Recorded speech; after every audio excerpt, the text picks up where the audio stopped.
तो अब इसमें यह बताया बंदी छोड़ने कि जिस प्रकार हनुमान जी भी साब है, ये भी राम है, जितनी इनमें शक्ति है, जिसने काम सर्जा वो साब को आवे, और जिसके पास पावर नहीं है गवर्नमेंट की तरफ से वो साब नहीं को आंदा। उसको आम व्यक्ति चाहे वो कितना भी सेठ कह देंगे भाई और के में कह लेंगे, परंतु उसने साब नहीं कह सकते। साब वही कहलाता जिस पर सरकार की तरफ से कुछ शक्ति उपलब्ध है। इसी प्रकार जिसने जितनी भक्ति कर, वेद व्यास को भी भगवान के लिखा है, वेद भगवान व्यास भगवान, वेद व्यास भगवान लिखा, वो एक ऋषि हुए। ये बिल्कुल ठीक है, जितनी जिस ऋषि में जितनी शक्ति है उतना भगवान है। अब इन सब के परमात्मा यानी तीन पूर्ण, इनसे बड़े जो साब से तीन भगवान से ब्रह्मा विष्णु और महेश, ये तीन लोक के परमात्मा है। देखो आज तक आपने सुना भी होगा, एक आज विशेष जानकारी आपको ज्ञान होगी अगर धैर्य से सुनोगे। ईष्टवादिता मत बढ़ना। कई हम ज्यादातर ये करते हैं कि ले भाई ये तो राम ने बेसरावस है, अब डीसी ने डीसी कहना बेसराना नहीं है। अगर डीसी ने कोई प्रधानमंत्री कहे तो वो हम तो मानना नहीं, उसने जिसने ज्ञान से वो नहीं मानेगा। और अनजान पर चाहे कितनी यहां बरवा लेगी, यू है तो प्रधानमंत्री से मेरे आ रहे, यू सारे काम करे से। हाँ, जिले के जो लोग हैं जो उसमें रहते हैं उनके लिए वो भगवान से, यानी डीसी डिस्ट्रिक्ट लेवल का ही मालिक से, लेकिन प्रधानमंत्री या मुख्यमंत्री या मंत्री के कार्य को वो नहीं कर सकता। तो इस प्रकार कबीर गरीबदास जी ने बताया कि ये तीन लोक के परमात्मा 20 शास्त्र जानकारी दे हैं कि त्रिलोकी के नाथ ब्रह्मा विष्णु महेश। और फिर ये पुराण दिखाऊंगा आपको मैं। विष्णु पुराण कहता है कि शंकर भगवान जो है यो सबका रचयिता और सबसे बड़ी शक्ति, और ब्रह्मा और विष्णु तय इसके अनुचर हैं, और इनसे उससे इनके सारे काम सरे हैं। फिर आपको दिखाएंगे कि विष्णु भगवान से ब्रह्मा उसकी नाभि कमल से उत्पन्न हुआ, और ब्रह्मा उस कमल ने ढूंढता ढूंढता 36 युग लाग गए, उसने कमल की अंत नहीं पाई। और शंकर भगवान के ऊपर विष्णु भगवान ऐसे अपना शक्ति प्रदान कर रहे हैं। ये आपको चित्र दिखाएंगे। तो इन शास्त्रों को, इन पुराणों को पढ़ के कोई भी अपनी आत्मा उत्थान नहीं कर सकता, क्योंकि एक शास्त्र दूसरे को फेल करे। और फिर थोड़ी सी देर में उसी पुराण में लिख रखा कि ये तीन लोक के भगवान से। विष्णु पुराण में विष्णु जी को महत्व दे दिया, शिव पुराण में शिव जी को दे दिया। या तो ये तीन, फिर आखिर में क्यों कहें यही ब्रह्म है, यही पूर्ण ब्रह्म है। जीव रूप में तो हम भी ब्रह्म है, और कुत्ता और गधा भी ब्रह्म है, जैसे अभी आपको व्याख्या दी। लेकिन जहां ब्रह्म की स्थिति आओगी वहां ब्रह्म ब्रह्म ही है। राजा भी व्यक्ति होता है, राजा व्यक्ति होता है, परंतु आम व्यक्ति राजा नहीं हो सकता। वो शक्ति, वो सुख सुविधा उसको नहीं होगी। तो इसी प्रकार गरीबदास जी और कबीर साहब ने हमें ये जानकारी देने की कोशिश की कि भाई ये बहुत बड़ा उलझेड़ा इन शास्त्रों ने कर दिया, उलझेड़ा नहीं था। अब डीसी ने आज हमें जानकारी होगी, क्योंकि हम पहले गुलाम थे अपना हिंदुस्तान, और अविद्या ज्यादा थी, भयभीत इतने कर रखे थे कि सरेआम बांध के घोड़ा पर घसीट ले जाया करते थे। थोड़ी सी सजा का ज्यादा सजा दिया करते, थोड़ी सी अवगुण अपराध की। तो हम इतने भयभीत थे। तो हम इन शास्त्र विजों ने, जिन्होंने अपने स्वार्थवश, कबीर साहब गरीबदास जी बताते हैं कि हमारे को भयभीत कर रखा है। तेरा बाबू मर गया, उसके भाई मैं गांव मांगे से, और उस गांव में तो नहीं देगा ना, तो थारे ऊपर कहर हो जाएगा, थारे पशु मर जाएंगे, थारे न्यू हो जाएगा। ये वो डरते मुश्किल थे। बहुत से आपने कथाएं सुनी होंगी कि एक भगत का छोरा हो गया, लड़का हुआ, हाँ ना, एक का पिताजी मर गया, पिताजी मर गया तो श्राद्ध आया। एक भक्त वहां पहुंचा जो मेरे जैसा पाखंडी था, जाकर कहने लगा पंडित जी कोई हमारे पिताजी की खैर खबर दो। ने बोला भाई तेरे पिताजी ने तो गऊ चाहिए सर, और लागड़ हो, और वो तो बहुत तिसाया हो रहा सर, और भाई नहीं दोगे ना तो देख थारा नष्ट हो जाओगे। अब ने बोला पंडित जी, यानी पंडित माने कोई जाति विशेष से नहीं कहा। अब थोड़ी थोड़ी बातों को हम विशेष ढंग से समझाने की कोशिश करेंगे, क्योंकि कईयां को फाण आ जाए थोड़ी बात न सुनकर। पंडित किसे कहते हैं? विद्वान को पंडित कहा, ना कोई जाति विशेष। मेरे दादा गुरु छावड़े के जाट थे, और इनको गरीबदास जी एक संत मिला, ये पाड़ी थे और बहुत बुरी हालत थी, घर के आगे सताए हुए थे, मतलब इसकी कोई भाभी भूबी से परेशान थे ज्यादा। तो ये बहुत, तो वो संत मिल गए, उन्होंने समझा, ये वहां से उनके साथ ही बोलिए भैंस छोड़ गए और काशी में उन संतों ने पढ़ाया, 4 विषय के आचार्य हो गए। आज ये पंडित चिदानंद जी के नाम से जाने जाते हैं और गोपालपुर में इनका आश्रम बना हुआ, पंडित चिदानंद जी, अभी लिखा हुआ है इनके ऊपर पंडित चिदानंद जी। तो हम कोई जाति विशेष को नहीं कहा कि कबीर साहब ने और गरीबदास जी ने। अब जैसे वैद, कई आपने देखा होगा, फलाना राम वैद, दकड़ा राम वैद, और वो जान दे को ना पेट के दर्द की दवाई, और वो फिर भी वैद लिखे। अब कोई वैद्यों की बुराई करे, बुराई का तात्पर्य उनकी उनके अवगुण बतावा कि यह हमने दवाई ठीक नहीं दी, तुम लूटते हो लोगों को। और वो वैद काली माने जो केवल लिख रहा है मैं वैद हूं और दवाई जानता नहीं, तो वो काली माने है ना, नाराज होता है, तो उसकी कमजोरी से उसने बेरा कुछ नहीं, वो सिर्फ वैद नाम से चिढ़ता है कि वैद को क्यों बिसराया इसने। तो पंडित जो है वो विद्वान को कहा, चाहे किसी जाति का भी। हमारे गुरुजी हैं दूसरे नंबर पे, इनके साथ में उरले वाले, ये ब्राह्मण थे जाति से, पंडित थे, जब फीत ला रखी ना वैसे फीत ला दे, वो पंडित थे, पर इन्हें कदे पंडित नहीं कहा अपने आप को। ये संत रामदेवानंद जी कहलाए। ये इस छोटे पैतावास के थे जो दादरी के पास है, हम इनके घर भी जाकर आए, लेकिन ये पंडित नहीं कहा, ये संत थे। इन्होंने वो नहीं काम किया जो संतों वाला, ना ये विद्वान थे, केवल संत थे। तो इनको कभी पंडित ने अपने आप को नहीं कहवाया और एक संत कहलाए। इसी प्रकार एक खानपुर में ये आया हुआ है, यहां पर खानपुर के भी, वहां एक रिटायर है उस गुरुकुल से, उनका नाम मुझे याद नहीं रहा, धर्म भानु जी, उनको पंडित जी के नाम से जाना जाता रहे, जाट, मतलब वैसे सामाजिकली जाट है, अब उनको पंडित जी कहते हैं। तो इस चीज के महसूस मत करना कि कोई पंडितों के विश्रास्त, जो गुमराह या स्मारक दर्शक जो हुए, उनको विद्वान जो हुए हैं उनके बारे में जानकारी दी।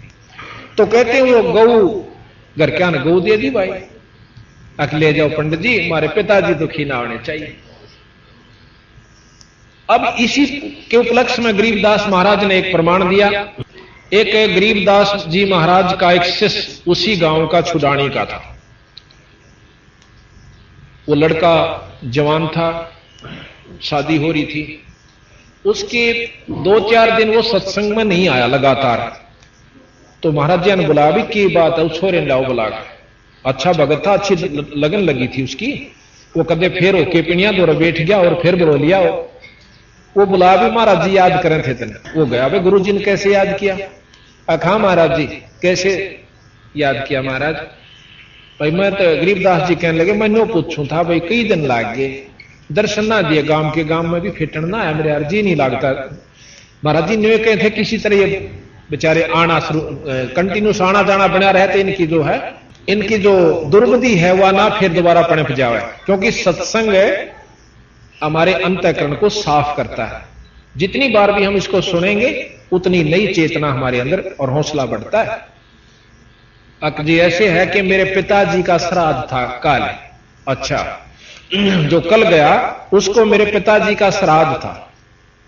के क्या करो भाई श्राद्ध में, के पंडित जी आवेगा, आता है और अपना भोजन बनाओगा और पहले आप भोग लगाओगा, फिर परिवार को बांटा जाएगा।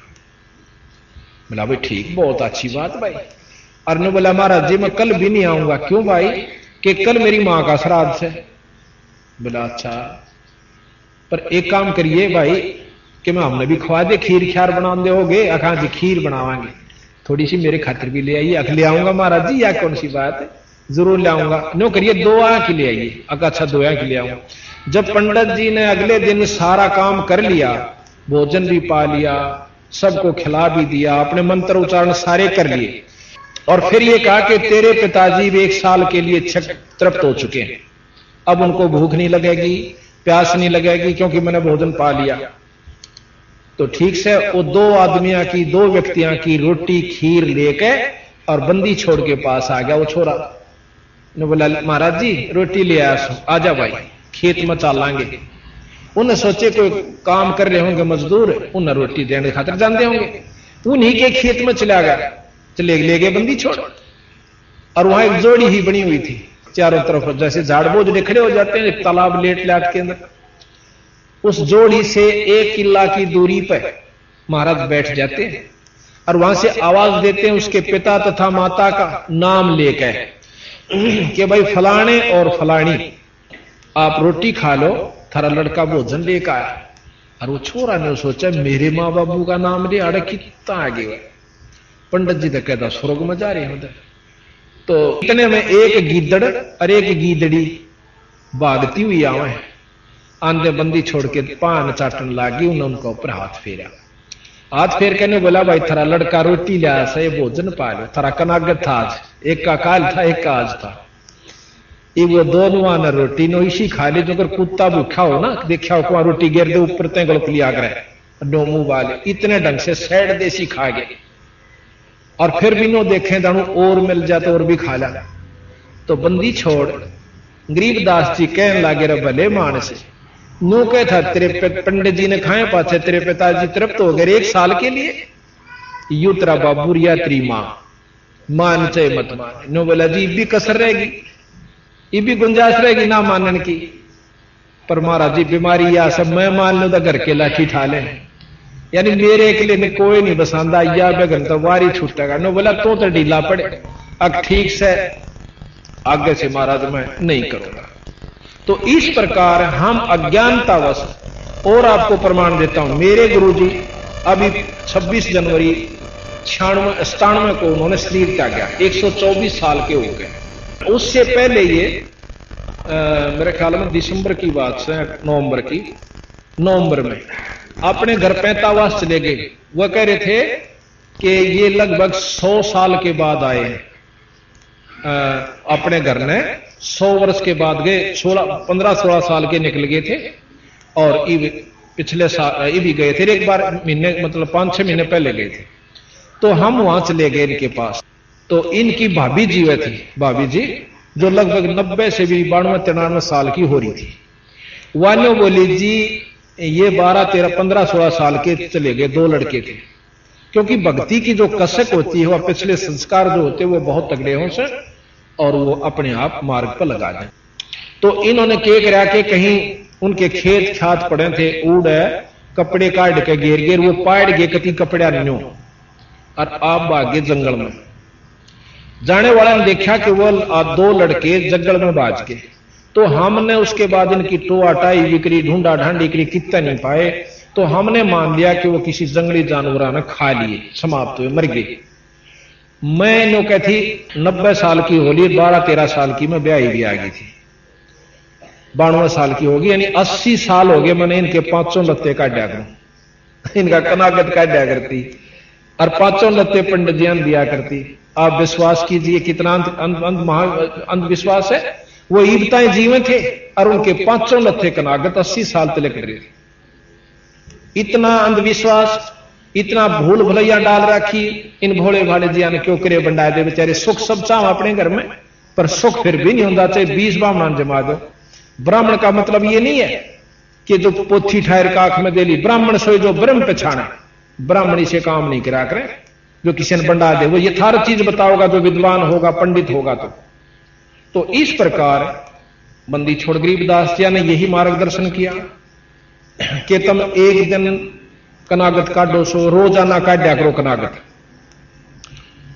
2 रोटी छाछ पर तोड़ के घेर दे, 2 कुत्ता ने सुबह और इसी प्रकार शाम में कर देख कितना। और कुछ फर्क नहीं पड़ता, 2-4 रोटियां हम कुछ नहीं फर्क पड़ा करता। आए भगत ने रोटी देवे घर में, कोई साधु आ जाए उसने जरूर जमावे। साल भर में एक सत्संग समागम जरूर करवावे, चाहे कभी भूखा मरता हो वो भी तो करवाना पड़ जाए। बालक बीमार हो जाए 4000 रुपये लाग जाए, टप दे ही दे जा। और जहां धर्म का काम आवे नो काम, तब देखो ना ब्योत को ना। और जब ब्योत हो जा पटदेसी, लड़ाई हो जा, मुकदमा हो जा, जब वकील ने भी दिया 2000 रुपये और फिर घी बंदी रहवा नारी क्यों करके होगा वो अलग से, पर धर्म की का ब्योत नहीं रंदा। तो ये ब्योत बनाकर संतां के समागम में आने से, सत्संग को सुनने से आत्मा उत्तिष्ठ होती है, इसमें प्रबल होती है और ज्ञान होता है कि इस बिना काम नहीं चल। चाहे अरबपति होकर चले जाओ, चाहे करोड़पति हो जाओ, कुत्ते और गधे की चुनी तो अरबपति नहीं बच सकते। वो तो वो बचेंगे अगर कोई झूठड़ी वाला भी है, ईश्वर का नाम लेता है, गुरु की किसी नाम ले रहा, क्या हर 2 पैसे धर्म पर लगाता है, तो वो सब राजाओं का राजा सिद्ध होगा आखिर में। महाराज कहते हैं गरीब सब रावण पति राव है, जिसका रोम रोम धन हो और सांस खाली नहीं नाम बनावे छत्रपति है सो। पर वो है राजाओं का राजा, जिसके 24 घंटे भगवान का भजन और सुमन रहता है। गरीब कबीर साहब भी कहते हैं कबीर सब जग निर्धना और धनवंता ना को धनवंता सो जानियो, जिस पर राम नाम धन हो। राम नाम धन नहीं, ये सब कंगाल है, ये 2 दिन के चोचले से। तो इस प्रकार तो यहां हम आपको बताने जा रहे थे कि इंद्र कुबेर ईश की पदवी और ब्रह्मा वरुण धर्मराया और विष्णु लोक के विष्णुनाथ के पुर को पहुंचा तो फिर अपूठा आया। यानी विष्णु का जो स्वर्ग है, विष्णु भगवान का सबसे श्रेष्ठ स्वर्ग है, और उसमें बहुत ही अच्छे साधक वैष्णु साधु जाते हैं। अब वैष्णु साधु क्या करते हैं, क्या प्रक्रिया उन्होंने अपना रखी है, क्या उनकी साधनाएं हैं, वो भी आप देख लेना। वो सारे चाहे कितना भी गीता घोट रहे हो और चाहे संस्कृत में याद कर रहे हो, अगर नाम गुरु ते ले रखा है तो विष्णु लोक प्राप्त हो जाएगा, और वो भी कुछ समय के लिए, जितनी साधना कर रखी है, उसके बाद फिर उल्टा ही आना होगा और लख 84 भी भोगनी होगी। क्योंकि गीता जी का श्रेष्ठतम ज्ञान है, जैसे कर्म जीव करेगा उसे भोगने पड़ेंगे, जैसे करेगा। यहां बिल्कुल न्याय होता है। कहते हैं उस तुमने, गरीबदास जी महाराज कहते हैं, तुमने उस दरगाह का मैल ना देखा और धर्म राय के तिल तिल का लेखा। यहां तो तिल तिल का हिसाब है। तो जब हम अच्छे भी भोगने पड़ेंगे और बुरे भी, अच्छों के लिए स्वर्ग है और बुरों के लिए नरक है। आप देखिए, आप सारा दिन में कितने बुरे काम करते हो, आपने ज्ञान नहीं, पर हम गिनवाएंगे आप कितने बुरे करते हो दिन में। कहे जो नो कहे मैं कति बुरा नहीं करता, उनके लिए गरीबदास जी ने बताया कि इतने बुरे करता है कि तेरे पर गिठड़ी भी नहीं ठाई जाएगी जब अंत समय में जा गाड़ी दे, इतने बुरे करता है दिन में। कहे तो वो बुरे भोगने पड़ेंगे वहां पर, और अच्छे स्वर्ग में। अच्छे करने के लिए हमने एक विशेष साधन बनाना पड़ता है, धन भी लाना पड़े, समय भी काटना पड़ता है, जब कितना अच्छा बन पावे। जैसे आम के पेड़ को तैयार करने के लिए हमने विशेष व्यवस्था बनानी पड़ती है, गेहूं की फसल को तैयार करने के लिए धन भी लाना पड़े, पानी भी देना पड़े, उसके लिए समय भी लगाना पड़े, शारीरिक मेहनत भी करनी पड़ती है, जब गर्मी सर्दी भी सहन करनी पड़ती है। अच्छी पो के महीने में बूंद पड़ती हो एकादी और पानी का वार आ जावे तो हम पानी दे के आवांगे, चाहे नमूनिया हो 300 वे, पर वो काम छोड़ा नहीं जा, क्योंकि उसके बिना भूखे मर जा। तो जब जाके कितना गेहूं तैयार हो और फसल घर न आवे, जब कितनी मेहनत, और जो घास फूस झाड़ी जंखाड़ जो कांटेदार यानी दुखदाई वो आप हो जाए, पाया तलक आंदे रहेंगे फिर भी फूटते रहेंगे। तो बुरी कर्मता आप होया करे और शुभ कर्म के लिए जी तोड़ मेहनत करनी पड़ेगी, जब कितना बन पाओगा। और बाढ़ देखें सारे स्वर्ग और सुख की, और कितने हम साधना अच्छी कर रहे हैं, दिन में का हिसाब ला लीजिए। तो गरीबदास जी महाराज ने कहा कि इंद्र कुबेर वरुण धर्मराया ये पदवियां हैं, जो भी जिसने जैसी साधना कर ली, किसी को इंद्र बना दिया जाता है, किसी को कुबेर जो धन का देवता है, वरुण जल का देवता है, भाई इसी प्रकार जंगल के देवता है, और इंद्र लोक का मालिक है जो कि इंजीनियर है, जैसे चीफ इंजीनियर नहर का हो। तो इस प्रकार ये अलग अलग इनके बांट रखे हैं। इंद्र जो है ऐश्वर्यवान सत परमात्मा, यानी छक्का ठाठ करे मेरी उर्वशी वहां पर, और खूब मौज से, पर सह कितने दिन ये भी लिख रखा। और फिर वो इंद्र का के बनेगा, गधा बनेगा स्मृत लोक में आकर के, ये भी प्रमाण दे रखा। तो बंदी छोड़ महाराज कहते हैं सुख झूठे सुख को सुख कह मानत है मनमोद, ये सकल चबेना काल का कुछ मुंह में कुछ बोल। इंद्र ये देवता 33 करोड़ देवता 88,000 ऋषि भी काल के मुंह में है, उनको समय आने पर सबको भक्षण किया जाएगा। तो इस प्रकार ज्ञान दिया सतगुरु महाराज ने कि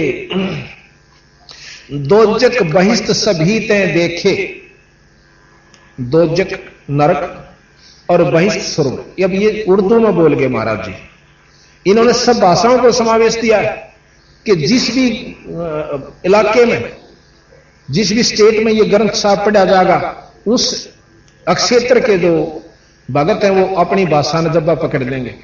वही बात अपनी जाटू भाषा में भी लिख रखी है और संस्कृत में भी लिख रखी है। 4 वेद 6 शास्त्र 6 ये संस्कृत का शब्द है। 4 वेद 6 शास्त्र कहां 18 पुराण, और उन जो आज से लाखों वर्ष पहले घटी हुई बातें और जो शास्त्र प्रमाण दें, इस अनपढ़ जाट ने, जाट नहीं कहेंगे हम, अब थोड़े सा आपको समझाने के लिए करिए, जाट नहीं थे, ये संत थे। जाति केवल वही लगाते हैं जिनको ज्ञान नहीं होता, लेकिन समाज में जिस ग्रुप में पैदा हो गए उसकी फीत आखिर तक उतर दी नहीं। और हम जरूर और लगा देंगे, पर उन्होंने कभी अपने आप को जाति से संबंधित नहीं किया, पर संता का जात होया भी नहीं करती। तो इस प्रकार फिर सतगुरु महाराज कहते हैं दोजक नरक और बहिष्ठ स्वर्ग। दोजक बहिष्ठ सभी तय देखे राजपाट के रसिया, और वही त्रिलोकी से तरपत नाही यो मन भोगी खसिया। ये मन 3 लोक भी अगर इस जीव को दे दिए जा तो भी इसका सबर नहीं होता। भाई एमएलए पहले तो कोशिश कर है कि एमएलए बन जाऊं, बस घनी सी कोई ना इच्छा। एमएलए बने बाचा फिर तगड़मबाजी देखा, मंत्री का सूत बैठ जाता घना बढ़िया, और मंत्री भी बन जाता फिर टांग लाओगा तले तले जहां पर मुख्यमंत्री सूत बैठ जाता घना काम में, और मुख्यमंत्री बन जाता फिर उसने सोचा प्रधानमंत्री पर जाऊं जबकि मैं और मौज हो है।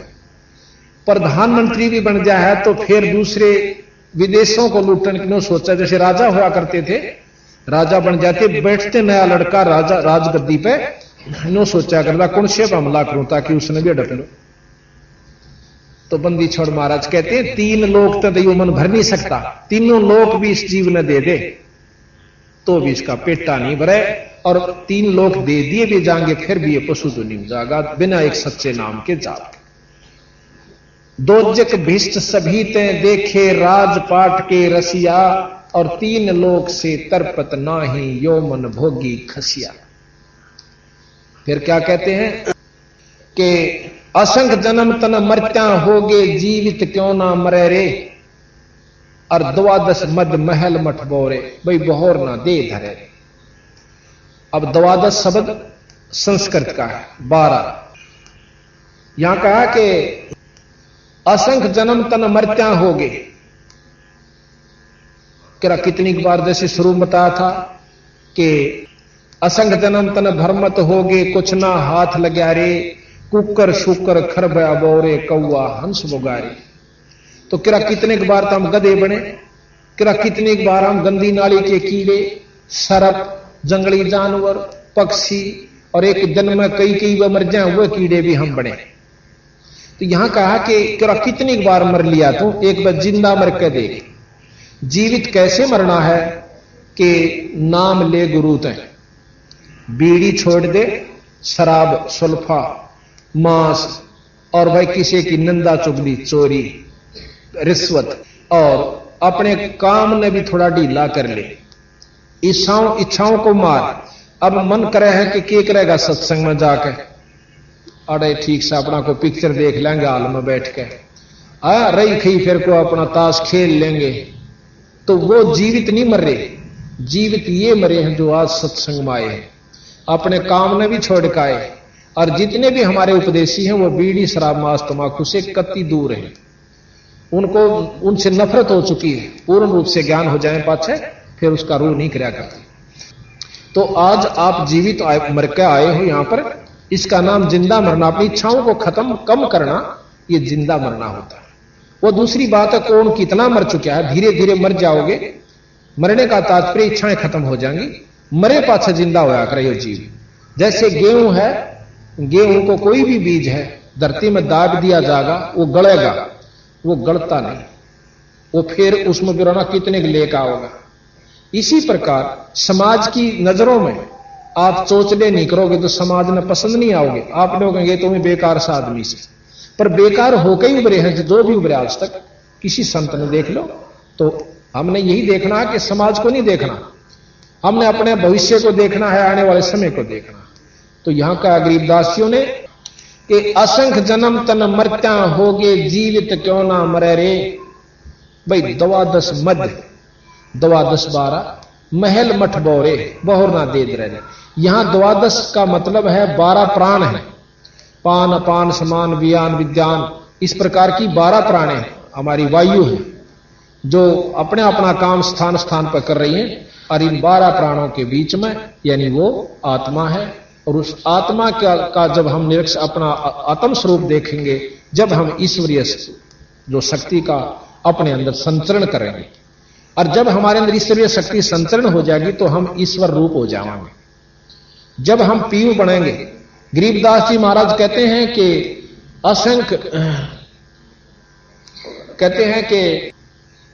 असंख्य कोट ब्रह्मा हुए और असंख्य हुए ईश, वह वाणी अच्छी तरह याद नहीं मेरा, और साहेब तेरी बंदगी से जीव हो जा जगदीश। किरा कितने तो ब्रह्मा हो लिए और कितने का भगवान जा लिए, पर सतपुरुष पूर्ण परमात्मा पूर्ण ब्रह्म की के नाम के जापते बंदगी से भजन से, और ये जीव भी जगदीश हो जाता है, परमात्मा स्वरूप हो जाता है। परमात्मा में के गुण होते हैं वो हम आपको बताएंगे, और परमात्मा कौन कौन हुए वो भी आपको बताएंगे, और कौन कितने परमात्मा हुए। जैसे मनुष्य है, बच्चा है, पढ़ रहा है, पढ़ के डीसी बन जाएगा, पढ़ ले भाई, कोई भी बन सके। तो इसी प्रकार जिसने नो कहा कि ना भाई डीसी तक कोई आदाय बना कर, वह चीज अलग से उसके लेवल का और अफसर बन जाएगा, वो सुविधा आपको प्राप्त हो सकती है किसी और अफसर से, यानी वो कार्य शुरू कर दे एक बार। तो इसी प्रकार अंत कोट ब्रह्मा होए अंत कोट होए ईश, और साहेब तेरी बंदगी से जीव हो जा जगदीश। तो हमने जीव से जगदीश बनना है, जीव से पीव बनना है। अगर जीव से पीवे नहीं बने तो वह कुछ भी कर ले वाड़ा।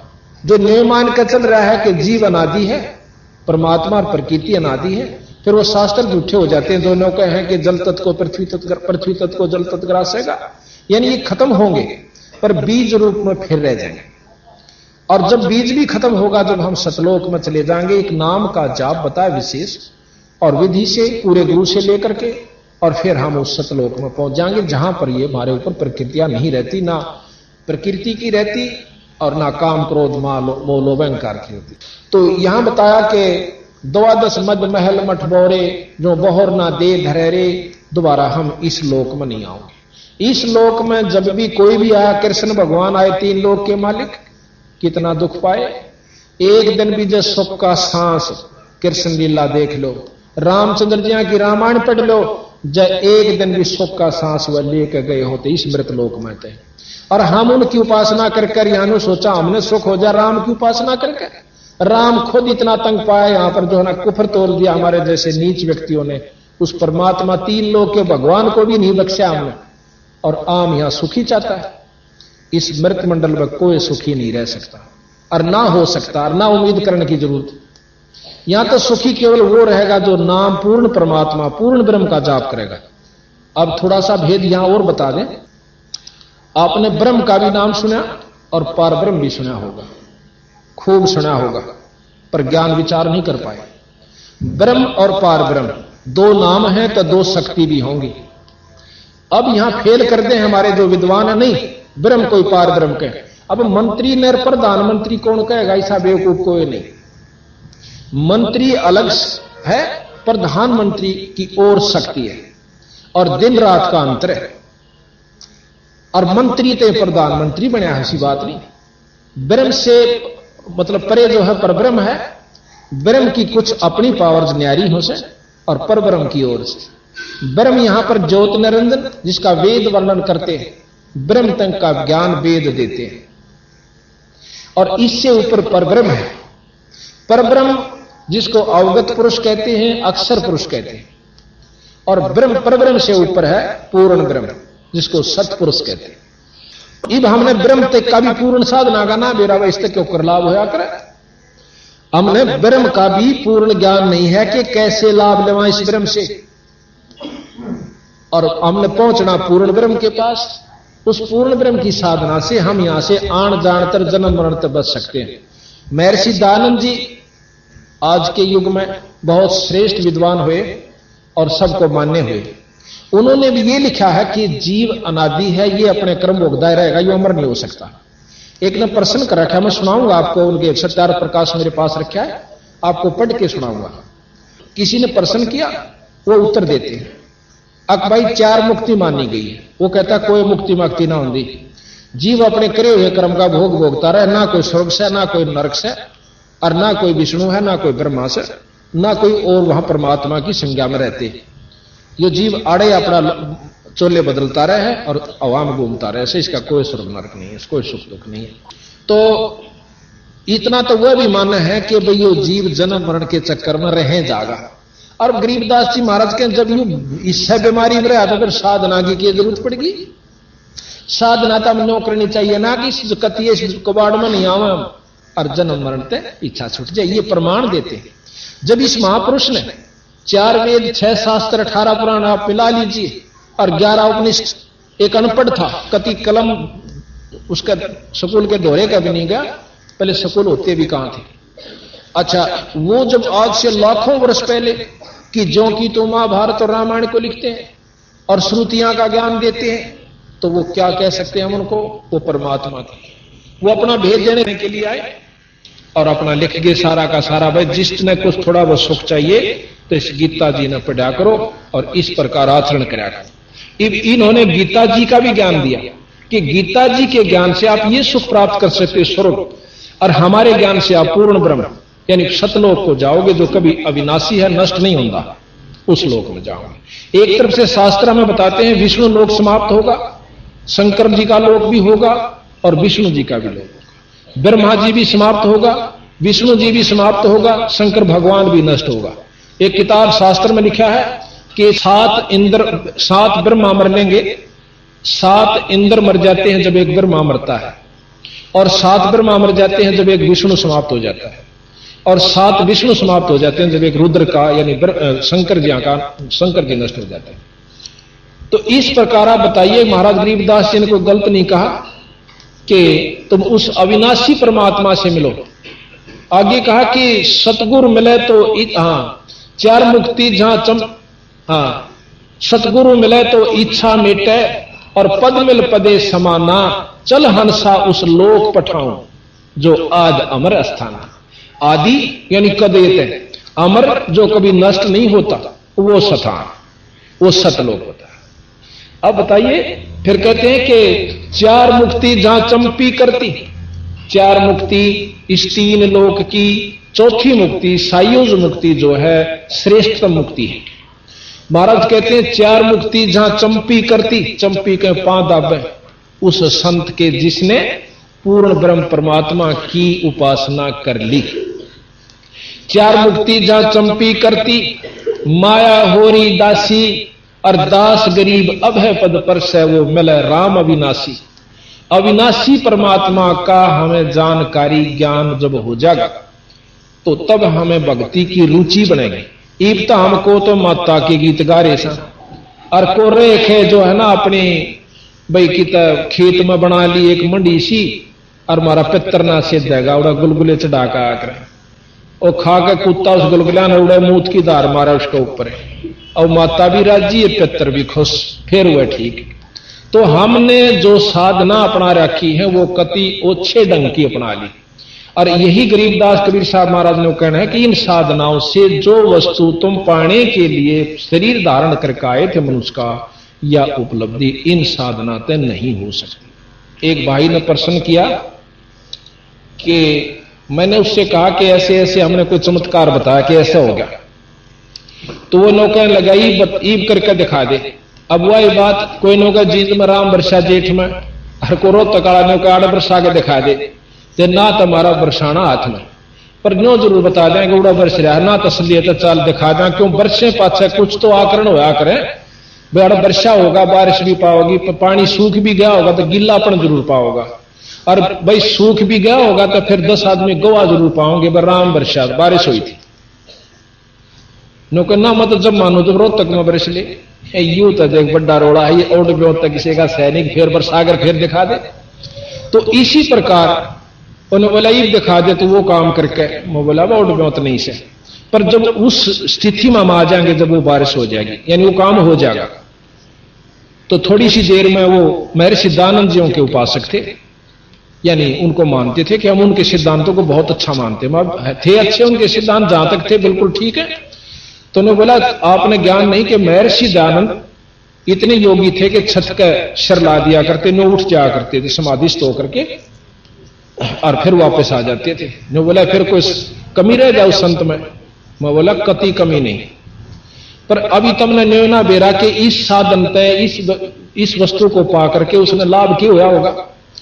एक प्रमाण मिलता है, सुखदेव ऋषि हुए इतने योगी थे कि अपनी इस योग साधना से शरीर को इतना साध लिया था कि उड़कर सह शरीर तीनों लोकां में घूमे आया करते थे। और गरीबदास जी महाराज कहते हैं वो स्वर्ग में बैठे हैं, और स्वर्ग की वो आपने अपनी भाषा सुने ली होगी, कैसा हो स्वर्ग? महाराज के जट कुंडल ऊपर आसन है सतगुरु की सैल सुनो भाई, जहां ध्रुव पर लाद ना पहुंचे सुख देने मार्ग ना पाई। हम उस भेद को देने खातिर आए जो थारे शास्त्र, अपने शास्त्र भी नहीं वहां पर पहुंच पा रहे। और किसी का ना यकीन हो तो देखो अपनी जो हम कहीं इस तरह करके देखो, कुछ दिन वह चीज उपलब्ध अपना दर्शन हो तो ठीक से, ना अपना फेर भाई जहां लग रही वहां लगे रही। ऐसा सतगुरु महाराज ने बताया, हमने करके देखा तो वह वस्तु हमें उपलब्ध हुई, और फिर हमने आगे अपनी जो बताने की और भक्तात्माओं को बताई, उनको जो उपलब्धि हुई आज उसका परिणाम आपके सामने है। बहुत कुछ इस बात को मानने को तैयार हो गए। तो यहां कहते हैं कि चार मुक्ति जहां चंपी करती माया होरी दासी, दास गरीब भय पद पर वो मिले राम अविनाशी। अब इस प्रकार का ज्ञान खुद कबीर साहब ने उन 10 साल के बच्चे का कहा, गरीबदास जी का। अब गरीबदास जी बहुत उत्सुकता से सुन रहे, और बच्चे का लगन बहुत होया करे, और वो तो खुद परमात्मा स्वरूप थे, अंतःकरण बहुत उनका साफ था। तो कहने लगे महाराज जी इसका समाधान तो बताओ फिर भाई के बने? नो बोला मैं नाम दूं और तो नाम ले, और जब बात बने अक महाराज जी फिर तो नाम दे दो। वो हाँ फिर कहा ना कि इस गऊ का दूध पीवाएंगे। नो बोला इस गऊ का दूध काट लिया उन्होंने। कैसे कि कबीर साहब ने उस बिना ब्याई हुई बच्ची के ऊपर हाथ धर दिया, उसमें तो अपने आप दूध निकलना शुरू हो गया। और बरोला ले जाया करते, बरोला का हरियाणा में जो शीत स्यात लस्सी वस्सी ले जाते हैं, छोटा मटका उसे वो धोधा रखा था, लासी लूसी पी कर रोटी राटी खा के, खाने के बाद वो नीचे रख लिया। जब वो बरोला यानी वो पात्र छोटा सा भर गया तो अपने आप दूध बंद हो गया। कबीर साहब ने, गरीबदास जी कहने लगे कबीर साहब को, लो महाराज जी दूध पी लो। महाराज जी कबीर साहब ने दूध पिया, कुछ बच गया। जो वहां बड़े बड़े पाड़ी थे, सियाणे पाड़ी जो 30-30 40-40 साल के, उनको कबीर साहब कहने लगे, ले भाई बच्चों तुम भी पी लो, पाड़ियो ग्वालो दूध पी लो। इन्हों बोला इस पाप के दूध नाम कौन पीवे? महाराज जी ने बोले रे पाप का नाश है, ये तो अमृत दूध से, और देख बिना नए दूध हुई बाछड़ी में तुम पुण्य लिख रहे हैं। बोला ना ना ना हम नहीं पीवा। वो तो चले गए दूर गाना का प्रियर। गरीबदास जी ने बोले मन ने दो महाराज। जब वो दूध दोनों ने पी लिया, फिर ये नाम दिया, और नाम देकर ने बोले तो साधना करिए बेटा इसकी डट के, जो मैं बता चला हूं, नाम का जाप करिए तेरी अपने आप, और मेरी कृपा से तू वहां पहुंच सका। जो चीज तुमने ना दिखी वो दिखाऊंगा। तो ये महाराज इन विचारों को कर ही रहे थे, करते करते आंखें खुली, और इनकी जो आत्मा है कबीर साहब लेकर के इस स्वरूप को और सब लोगों को दिखाया। विष्णु लोक दिखाया, शंकर लोक दिखाया, इस ब्रह्मांड में शंकर लोक दिखाया, माता का लोक दिखाया, अष्टंगी का, शेरावाली का, और उसके बाद ब्रह्म का स्थिति बताई। जो निराकार कहते हैं जिस परमात्मा ब्रह्म को, वो आकार में दिखाया, आकार में दिखाया। निराकार तो उसके लिए जिसने ना देखा, उसकी शक्ति काम कर रही है। ज्योत निरंजन उसका नाम है, और निरंजन लोक में रहता है, आकार रूप में रहता है, और वहां दिखा करके फिर उसको सतलोक में ले गए। ब्रह्म पार करके पार ब्रह्म का पार किया, और फिर अपने लोक में ले गए। तो गरीबदास महाराज को ये सारी चीज दिखाते दिखाते 2-3 घंटे उनकी समाधि लग जाती। समाधि किस तरह लगती है? हम समाधि मानते हैं आंख मीच के और कई कई घंटे अभ्यास करें बैठ कर, नो 3-3 घंटे 4-4 घंटे, और एक भाई ने कहा हम 8 घंटे हो गए रोज अभ्यास करूं हूं, और तले तो सोनो जासू यहां तक, बस इतनी उपलब्धि होती है। ये साधन, ये हठ योग है। हठ योग आज के युग में ना तो कामयाब हो सकता, और ना ये पहले भी नहीं हुआ, और आज तक जीवन है थोड़ा सा जीव का, और ना इतनी फुर्सत के हम 8 घंटे बैठ सके। गरीबदास जी जमींदार थे, हड़बाया करते, हड़ बांधे बांधे वो काम किया। न बोले न तुम करा करो भाई, हमने समाधि लाने की जरूरत नहीं, आप पे लगेगी नाम के प्रभाव तक। समाधि क्या होती है? जब अंदर भक्ति संतरित हो जाती है, कमाई हो जाती है भजन की, नाम की, साधना की, तो अपने आप यह स्वर्ग उस लोक को चालनी शुरू हो जाएगी जिसका वो उपासक है। नाम एक विशेष काम करता है। नाम जो है, नाम उस लोक में ले जाएगा जिस लोक की आप उपासना कर रहे हो। आपका गुरु जिस इष्ट का उपासक होगा उसी लोक में आप चले जाओगे, और उसमें जो सुख या दुख होगा वो आपको प्राप्त होगा। तो कबीर गरीबदास जी महाराज आंख खोले हुए न्यों बैठे, लेकिन वो शरीर में नहीं थे।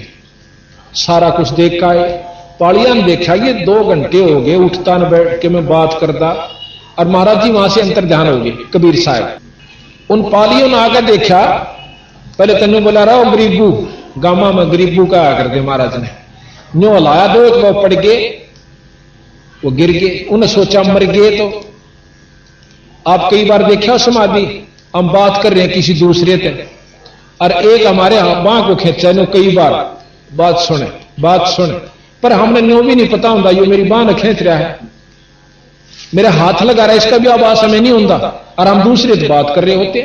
तो उस समय हम इतना ध्यान प्रागाढ़ हो चुका है उस बातों के अंदर कि हमने शरीर भाव नहीं है कि मेरे को हाथ भी ला रहा है। इसको समाधि कहते हैं। वो चलते चलते भी लग सकता है, बस में बैठे भी आपका ध्यान ऐसा जा सकता है, पाछला बोलने जा आपने भी नहीं बेरा तू क्या कह रहा है, बस दोहरे के लेकर जा, हम नहीं बेरा की आवाज आई थी बस की, हम इतने विचारों में गुम जो हो जाते हैं गहराई में, उसको समाधि कहते हैं। वो कितनी लगती है वो अलग चीज। तो इस प्रकार गरीबदास महाराज अपने सारे लोग देख रहे थे, और गांव में बाजे आए वो पाली, गांव में ने बोले जी ये छोरा मर गया, भाणजा मर गया, कोई देवता कह कोई भाणजा कह। गरीबदास जी छुड़ानी के भाणजे थे। गांव में तो रोना पिटना होगा, सरूर भाई एक का छोरा रोए मर गया, अरिशे बड़े चौधरी का जिसका 2,500 बीघे जमीन, तो रोआ पीटी शुरू हुई। अर्थी बनाई, अर्थी बनाकर लेकर चाल पड़े, शमशान घाट पर धर दिया महाराज के शव को। और शमशान घाट पर धरते ही महाराज के बंधन जो ऊपर का रस्सी बांध जाकर ना वो आप टूट टाट के और एकदम दूर जा पड़े, और महाराज बैठे हो जाते हैं गरीबदास जी 10 साल के बच्चे। और जब बैठे होते हैं देखा तुम काम, तो उसी समय उन्होंने ये वाणी बोलनी शुरू कर दी। उनको अंतःकरण में ये जमा होगी और ये वाणी बोलनी शुरू करती, गरीब पर पटन पर लोक है जहां अदली सतगुर सार, और भक्ति हेत से उतरे पाया हम दीदार। अब कहते हैं कि हमने वो लोक देखा, वो सतलोक देखा, और वहां से परमात्मा सतपुरुष खुद कबीर साहब यहां पर आकर और मुझे उपदेश दे के गए, वो लोक दिखा के ले। अब इस बात की नहीं मानते कई भाई भक्तात्मा ने कहा हम तो ई प्रकट कर दो ना कबीर साहब ने। देखो गांव छुड़ानी साबत गवाह इस बात का, आप जाकर तसल्ली कीजिए। अभी आपको बताया था कि बारिश होगी हो, और 1 महीने पाछे कोई नौका एक फलाना दिन बारिश हुई थी, और वो नौका मैं इतना मानो करवा के दिखाओ नहीं, वहां के लोग जरूर बताओगे 1 महीना पहले आड़ा वर्षा था भाई। और जब 20 आदमी कहें तो वह सच्ची माननी पड़ेगी, चाहे वहां वर्षा हुआ दिखता भी नहीं, बारिश हुई नहीं दिखती हमने, तो वह माननी पड़ेगी, वह झूठ नहीं बोल रहे। साबत गांव में के शौक से झूठ बोलने का, और फिर ये प्रमाण देते अपनी वाणी में वो परमात्मा जिन्होंने 250 वर्ष पहले यूं लिख दिया था इस वाणी में कि इन राज्यों की रीत कहूं मैं तो से हंसा, और घर घर लोहा बर्तन धन और ना देखण में कंसा। गरीबदास जी महाराज ने 250 वर्ष पहले यूं कहा था कि घर घर लोह के बर्तन हो जाएंगे, कांसी नहीं रहेगी, कांसी का बर्तन नहीं रहेगा घर में देखण में भी। आज वो बात हो चुकी है, और 10-20 साल में कांसी कति खत्म हो जाएगी। आज लोह के बर्तन स्टील के घर घर हो चुके हैं। तो उनकी ये बात सत्य, ये भी सत्य माननी पड़ेगी कि गिरि पर पट्टन पर लोक है जहां अदली सतगुर सार और भक्ति हेत से उतरे पाया हम दीदार। अब कहते हैं वो कौन आए कि अलल पंख अनुराग है सुन मंडल रथी दास गरीब उधारिया वो सतगुरु मिले कबीर। अब कबीर साहब के बारे में आपको जानकारी हम प्रथम देंगे, क्योंकि जब तक हम नहीं मानते किसी भी इष्ट को, किसी भी उसकी जब तक हम शक्ति का ज्ञान नहीं होता तो हम उसको आदर की दृष्टि से नहीं देखते। अब जैसे राम और कृष्ण जी के बारे में हमने रामलीलाएं पढ़ी और ऑर्डर लागे थे देखन, उनकी गांव गांव में रामलीला हुई, इतने महान 3 लोक के भगवान की उसने इतने शुभ काम किए और रामायण होने लगी तो हमारे अंतःकरण में परमात्मा की संज्ञा में राम और कृष्ण बिल्कुल अंतःकरण में जमा हुए। क्यों हुए? ध्यान से सुनिए ये बातें, आपको आज जो सुनने को मिलेंगी जिंदगी में शायद कभी कभी आपको, आप हिम्मत से सुनिए, इष्टवादिता में ना जाइए। ये खास यहां पर दुख होगा कि हम इष्टवादी बन जाते हैं, यथार्थ ज्ञान को भी ठुकरा देते हैं। नहीं, इतनी भी निंदा नहीं होगी, यथार्थ बात होगी। अगर यथार्थ को भी निंदा समझो हो तो फिर आपकी कमजोरी होगी। राम और कृष्ण भगवान 3 लोक के परमात्मा, इसमें कोई शक नहीं, बिल्कुल 3 लोक के मालिक हैं और 3 लोक में ये जो कर सकते हैं वो कर सकते हैं। डीसी जिले में जो कर सकता डीसी जिले का मालिक है और जो वो कर सकता वो ही कर सके, फालतू नहीं कर सकता। बेशक मालिक भी है पर जितने वो कर सकता अधिकार क्षेत्र उतने ही कर सके। मुख्यमंत्री जिले का मालिक है और ना इसका स्टेट का, राज्य का, और जितने उसके कार्य क्षेत्र अधिकार है वो ही कर सके। प्रधानमंत्री वाले काम मुख्यमंत्री नहीं कर सकता और डीसी भी नहीं कर सकता मुख्यमंत्री वाले, पर मालिक जरूर है। तो ये 3 लोक के परमात्मा ब्रह्मा विष्णु महेश, इनके अवतार राम और कृष्ण विष्णु जी के अवतार है। ठीक है, अब इनको भगवान की संज्ञा में हमने क्यों मान लिया? क्योंकि इनकी लीलाएं सुनी। राम को मारा, राम ने रावण को मारा, पुल बांध दिया भाई, और भी बहुत से चमत्कार करा, कितने बिना गिनती के। कृष्ण भगवान को ने कंस को मारा, ताम्रध्वज के लड़के, मोरध्वज के लड़के ताम्रध्वज को जिंदा करवा दिया काटने के बाद आरे से। ऐसी ऐसी हमने लीलाएं सुनी कि ये बिल्कुल परमात्मा थी। और उसको गोवर्धन पर्वत को उठा लिया था, कोई बिल्कुल उठा लिया, कोई इसमें वो बात नहीं। तो हमने उनको इसलिए भगवान माना कि उनमें ये गुण है, वो ये काम कर सकते हैं, उनमें इतनी शक्ति है। तो हमने उसको, और फिर शास्त्रों ने गवाही दी कि ये 3 लोक के परमात्मा है। तो हमने ये मानने पर, चाहे कोई ना माने जब भी है, और जो मानता है वो अच्छा आदमी है। तो ये 3 लोक के परमात्मा के गुण को हमने जान लिया। हम आज तक राम और कृष्ण तक कोई नहीं मिले हैं, आपा मत कोई सा भी राम और कृष्ण से नहीं मिल लिया, पर उसकी गुणों को, शास्त्रों के ज्ञान को, रोजमर्रा की जानकारी को हमारे अंदर विवश कर दिया। हमने इस बात को मानना पड़ा। अच्छा, दूसरी बात है, तो क्या हुआ कि हमने जितनी भी हमें जानकारी हुई वहीं तक हमें ज्ञान हुआ। और अब हम आपको यह बताएंगे कि परमात्मा की, जैसे अपने हिंदुस्तान सारी पृथ्वी का बहुत छोटी इकाई है। सारी पृथ्वी की हिंदुस्तान बहुत छोटी इकाई है, बहुत बड़ा। बाकी तो वर्ल्ड कितना रह गया? उस वर्ल्ड में, बाकी वर्ल्ड में कोई भी राम और कृष्ण को मानने वाला नहीं है। यह भी यथार्थ से सत्य है, कोई शक नहीं। अब ना मानते, क्यों ना मानते वो अलग चीज है।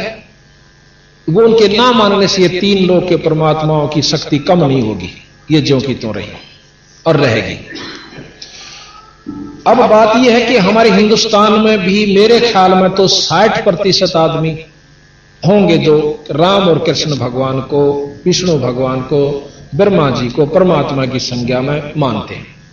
और भी बहुत से महर्षि हैं जो यूं कहे हैं कि ये तो कोई थे ही नहीं। अभी आपको महर्षि दानव जी का आपको 4 प्रकार सुनाऊंगा। उन्होंने कहा ये तो कुछ भी नहीं थे, ये तो एक जीव थे, राजा थे, और इनमें कोई शक्ति नहीं थी। नो तो राजा किसी ने मार दे, कूट दे, वो आप पर ठाडा होकर बोला अपनी महिमा करवा लिया कर। ऐसा भी हम नहीं कहेंगे, ऐसा कबीर साहब ने नहीं कहा। उन्होंने इस 3 लोक के भगवान ज्यों के तो मान्य रहे। अब हम आपको अपने भगवान के बारे में बताएंगे। हमारा भगवान कबीर साहब और गरीबदास जी, जैसे विष्णु के अवतार राम और कृष्ण जी 3 लोक के परमात्मा के सत्य है, इसी प्रकार पूर्ण ब्रह्म सतपुरुष के अवतार कबीर साहब और गरीबदास जी, ये दोनों आए और ये चारों युगों में आए। कई भाइयों कहे कबीर तो काल पैदा हुआ 600 वर्ष पहले, तो सतयुग में कबीर का ज्ञान कहां था? ये उनका भूल से। कबीर साहब ने लिखा कि हम चारों युग में आए हैं। सतयुग में सतसुकृत नाम से, त्रेता में मुनिंदर नाम से, द्वापर में करुणामय नाम से और कलयुग में मैं कबीर नाम से आया, महाराज कहते हैं। आप प्रमाण भी दें थोड़ा थोड़ा आपको। मंदोदरी जो रावण की रानी थी, उसके पास इतना ज्ञान कहां से आ गया? एक राक्षसों की नगरी में मुनिंदर नाम से कबीर साहब त्रेता युग में आए थे, ऋषि मुनिंदर नाम से। और वहां जाकर के एक भाट था, उस चंद्र विजय भाट का सारा परिवार कबीर साहब का स्थित था श्रीलंका में। और वो रानी के पास जाया करती थी, वो भाटनी, उनको शब्द सुनाने खातिर, उनको नाचने गाने के लिए, और उसका प्रेम ज्यादा मंदोदरी से हो गया था। एक दिन मंदोदरी को उस भाटनी ने जो कबीर साहब यानी मुनिंदर साहब की बात सुनी सत्संग में, और वो जाकर बताई, बेबे बहन ऐसे ऐसे सुना, परमात्मा के नाम के बिना इस जीव का किते ठिकाना नहीं से, ईश्वर का भजन करना चाहिए। ये 2 दिन का जीवन है, पता नहीं कितने अरबपति हो गए। गरीबदास जी महाराज कहते हैं, पृथ्वी पति चकवे गए भाई जिनके चकर चलंत, रावण सरीखे कौन गणे इसे जालिया ना। लोगों किरा कितने करोड़पति अरबपति हो गए, जाली और गधे की जूनी भोग रहे हैं। यो राम नाम बिना भाई छुटकारा नहीं होगा। तो मंदोदरी को जाके उस भाटनी ने, चंद्र विजय की पत्नी ने बताई। मंदोदरी बहुत पुण्यात्मा थी, उसके अंदर कसक बड़ी। उसने पूछा, बेबे यू तेरे ताई किसने बताई यह बात?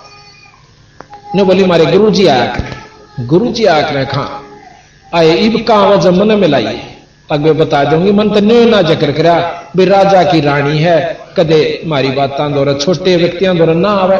बेबे देख यहां तो मैं बुला नहीं सकती गुरुजिया ने, पर मैं आ जाएंगी लोकमा छुपमा अपना कार्ड कैसे ने बोली, बे तू आ जाइए। जब महाराज कबीर साहब मुनिंदर साहब दोबारा वहां पहुंचे तो उस चंद्र विजय की भाटनी ने जाकर मंदोदरी रानी से बता दिया, अब गुरु जी आ रहे वे आजा तू अपनी बात कर। अब वह मंदोदरी इतनी लायक थी, इतना उसमें ज्ञान था, उसी समय छोड़कर अपने महल ने और लेके एक बांदी ने साथ और महाराज के पास पहुंच जाती है। जाकर लंबी दंडोत करती है मंदोदरी। तो उन्होंने क्या किया, कहने लगे, फिर उसको समझाया, बेटी ये 2 दिन का जीवन है और ये रावण दोष है, ये बहुत उल्टा रास्ता पकड़ चुका है। एक बात विचार कीजिए, रावण जितना तप और कुर्बानी शायद कोई कर सके, शंकर भगवान का तप और अपनी नाड़ काट कर उसको चढ़ा देना कोई बालका का खेल नहीं है। पर उसमें कमजोरी क्या रही? ज्ञान की कमी रही। वैसे विद्वान मानते हैं, संत इसको ज्ञान नहीं मानते, जो खोटा कर्म कर दे। ज्ञान हो पाछे तो कीड़ी नहीं मार सकता आदमी, और उसने इतने कुकर्म पाछ दिए, उसको ज्ञान नहीं था, अभिमान हो गया। तो मंदोदरी को कबीर साहब से उपदेश मिला, ने बोला, बेटी तू अपना भजन करो तो मानेगा नहीं। उसकी तो ऐसी स्टेज पे पहुंच गया कि वापस आना उसका मुश्किल है। तू अपना भजन कर, ये नाम ले ले और तेरा छुटकारा हो जाएगा किसी युग में भी। तो उसी प्रकार मंदोदरी ने कबीर साहब मुनिंदर साहब का नाम ले लिया। एक भगत जी ने मेरे से प्रश्न किया यही बात, नो कहने लगा, जी मैं सारा घूम लिया, बड़े बड़े मंडलेश्वरों से और विद्वानों से मैंने 2 प्रश्न किए जिंदगी में और उनका जवाब मेरे को नहीं मिला। क्या कि राक्षसों की नगरी, और उसमें मंदोदरी ने इतना ज्ञान कितना होगा जो रामायण के अंदर इतना गूढ़ ढंग से समझा रखा है रावण को कि कोई आम आदमी संत भी नहीं समझा सकता। मंदोदरी के पास वो ज्ञान कहां से आ गया? इसका मैंने जवाब दे दो, मैं शिष्य बन जाऊंगा। मैंने आज तक किसी का गुरु नामा नहीं लिया है, पर एक और मेरी प्रश्न है, मैं पहले आते यूं सुन दे।